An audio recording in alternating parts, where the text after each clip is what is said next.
अस्सलामुअलैकुम सितारों के सफ़र पर खुश आमदीद। आज की वीडियो में हम जानेंगे कि जून का महीना आप लोगों के लिए कैसा रहेगा।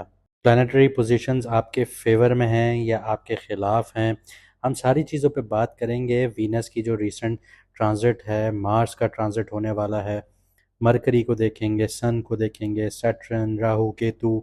इसके अलावा मून को भी देखेंगे और देखेंगे कि कौन से दिन अच्छे होंगे इस महीने में, कौन से दिनों में आप लोगों को एहतियात करनी होगी। काम और पैसे के लिहाज से ये महीना कैसा होगा, प्यार और रिश्तों के हवाले से ये महीना कैसा होगा, आपकी हेल्थ और आपकी वेलबींग पर ये महीना कैसे असरअंदाज होगा, चैलेंजेस कौन से होंगे, मौके कहाँ पे आएंगे, स्टूडेंट्स के लिए ये महीना कैसा होगा, और इसके अलावा आपको रेमेडीज़ भी बताएंगे इस महीने की। आइए शुरू करते हैं। बात करते हैं लिब्रा मून साइन वालों की।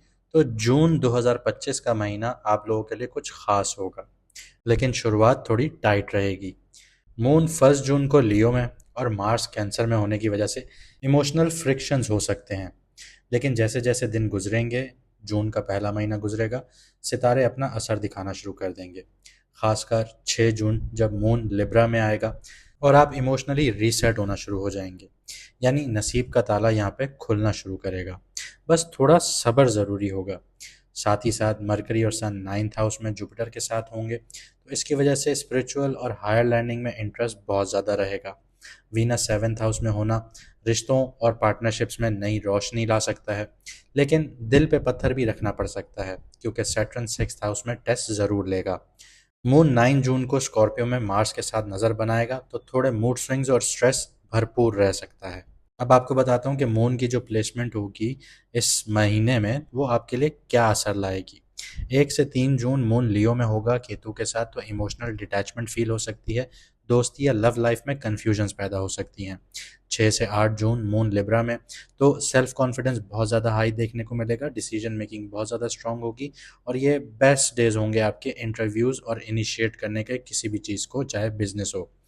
9 से 11 जून मून स्कॉर्पियो में होगा, मार्स के साथ नज़र होगी, तो इमोशनल डिस्टर्बेंसेस देखने को मिलेंगी और यहाँ पे कॉन्फ्लिक्ट्स बहुत ज़्यादा क्रिएट हो सकते हैं, तो कॉन्फ्लिक्ट्स को अवॉइड कीजिएगा। 14 से 16 जून मून कैप्रिकॉन एक्वेरियस में, करियर और प्लानिंग में ब्रेक थ्रू का वक्त हो सकता है ये आपके लिए। 20 से 22 जून मून एरीज टॉरस में होगा, तो रिलेशनशिप्स और फाइनेंसेस में टेस्टिंग पीरियड हो सकता है, तो थोड़ा एहतियात से चलिएगा। 27 से 30 जून मून कैंसर से लियो तक वापस आएगा, करियर और दोस्ती दोनों में हाई एनर्जीज देखने को मिलेंगी और सोशल अपॉर्चुनिटीज़ भी यहाँ पे खुलना शुरू हो जाएंगी। आगे बढ़ते हैं, पैसा और काम के लिहाज से ये महीना कैसा रहेगा वो भी देखते हैं। मार्स का कैंसर 10th हाउस में होना और उसकी चौथी नज़र जो है वो फर्स्ट हाउस पर पड़ रही है, मतलब मेहनत का डबल लोड पड़ सकता है। रिजल्ट भी बढ़िया मिलेंगे, लेकिन आपको आपके बॉस और सीनियर कोलीग्स के साथ जो इक्वेशन है वो मेंटेन करना होगा। हर बात पे लड़ाई झगड़ा नहीं करना चाहिए, ना ही आर्ग्यूमेंट्स करने चाहिए, वरना छोटे शूज़ बड़े शूज़ में कन्वर्ट हो जाएंगे। जुपिटर 9th हाउस में होने की वजह से ट्रैवल या फॉरेन से रिलेटेड करियर अपॉर्चुनिटीज़ बहुत ज़्यादा मिल सकती हैं। सितारों की चमक साथ देगी, बस पेपर वर्क और टाइमिंग पर ध्यान देना होगा आप लोगों को। पैसे वाइज बात करूं तो सेकंड हाउस में कोई प्लैनेट नहीं है, लेकिन 8th हाउस में सन और मरकरी है, तो सडन अचानक से पैसा आ सकता है, लेकिन अनएक्सपेक्टेड एक्सपेंसेस भी बढ़ सकते हैं। ज़्यादातर पैसा आपको बोनसेस की शक्ल में मिल सकता है, इनहेरिटेंस की शक्ल में मिल सकता है, इंश्योरेंस की शक्ल में मिल सकता है, पार्टनर से मिल सकता है। तो यहाँ पे ये चांसेस हैं, लेकिन यहाँ पे लॉस का भी चांसेस है और लॉस एक्सपेंसेस में तब्दील हो जाएंगे। क्रिप्टो या रिस्की इन्वेस्टमेंट से दूर रहना आप लोगों के लिए फ़िलहाल बेहतर होगा। जितनी चादर हो उतने ही पैर फैलाइए, ये इस महीने याद रखिएगा।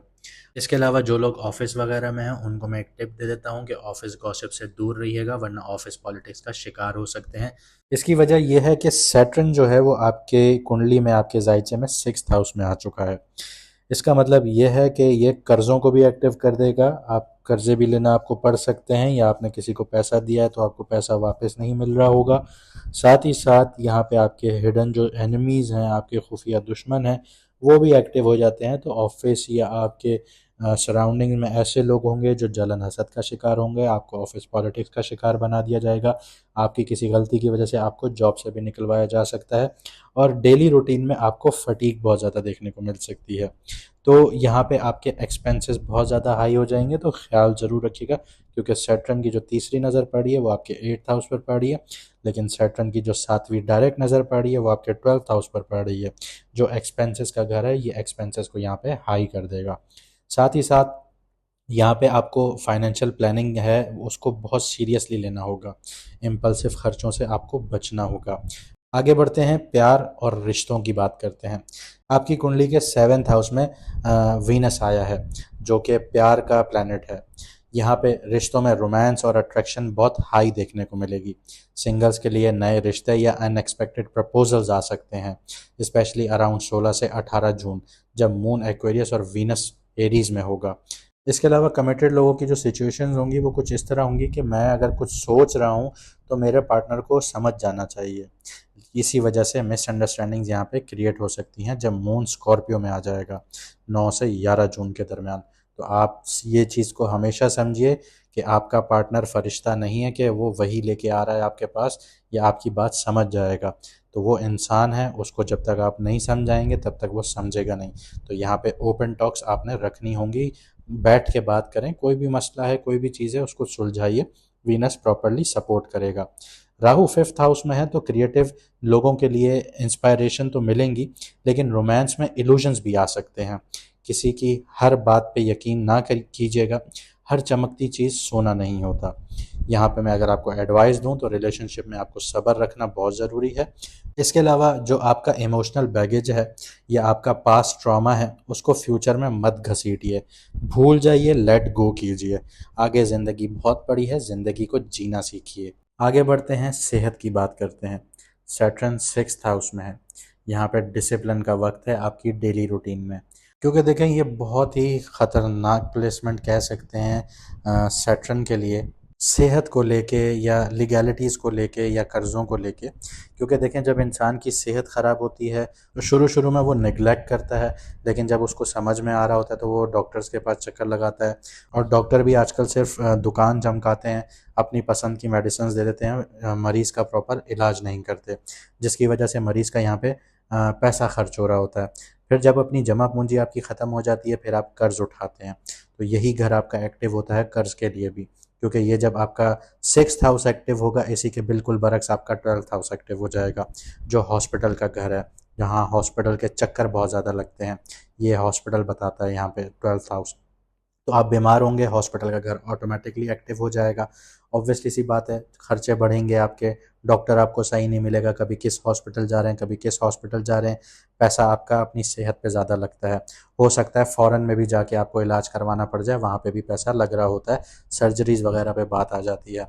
तो अगर आप लोग इन चीज़ों से बचना चाहते हैं तो अपनी रूटीन अच्छी बनाइए, अपने आप को फिटनेस पे लेके आइए, अपनी डाइट स्टार्ट कीजिए, अब वक्त है। लेकिन अगर लेज़ीनेस आपने शो की या आप डिसिप्लिन नहीं हुए तो हेल्थ प्रॉब्लम्स बहुत ज़्यादा आएंगी, स्पेशली डाइजेशन से रिलेटेड, लोअर बैक से रिलेटेड, हड्डियों से रिलेटेड, आपकी आंखों से रिलेटेड, स्किन से रिलेटेड और स्टमक से रिलेटेड।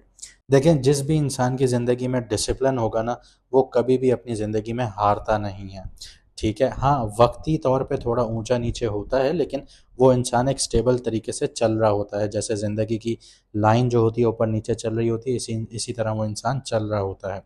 तो आपको भी अपनी ज़िंदगी में डिसिप्लिन लाना है, और यही हमारा मज़हब भी कहता है, इस्लाम भी कहता है कि इस्लाम आपको डिसिप्लिन सिखाता है, आपको सफाई सिखाता है। क्योंकि सफाई को अगर मैं रिलेट कर दूं तो ये मैं आपको वीनस से रिलेट कर दूंगा कि अगर आप सफाई को देखते हैं तो सफाई आपका निफ्स ईमान है।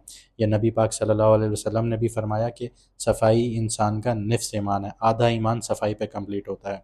और वीनस की अगर नेचर देखी जाए, अगर आपको पैसा चाहिए, आप अच्छी चीज़ों को अट्रैक्ट करना चाहते हैं, आपको सफाई रखनी होगी। घर की सफाई, अपनी सफाई, अच्छे साफ़ सुथरे कपड़े पहनना, इत्र लगाना, खुशबू लगाना, ये सफाई की एक सबसे बड़ी मिसाल है। और ये जितना भी मैंने आपको बताया है ये कुछ ऐसे ही नहीं बताया, एस्ट्रोलॉजी के पर्सपेक्टिव से बोलूँ तो ये आपकी पार्टनरशिप में भी आपकी मदद करेगा अगर आप बिज़नेस पार्टनरशिप में हैं, या फिर आपका लाइफ पार्टनर है उनके साथ आपके ताल्लुकात सही नहीं है, मिसअंडरस्टैंडिंग बहुत हैं, तो ये एक रेमेडी के तौर पे भी आपको काम आएगी। इसके अलावा मून मार्स के साथ और सैटर्न के साथ जब जब कंजक्ट करेगा तो स्ट्रेस, नींद में कमी और मूड स्विंग्स हो सकते हैं, खासकर 9 से 11 जून के बीच में और 14 से 16 जून के बीच में।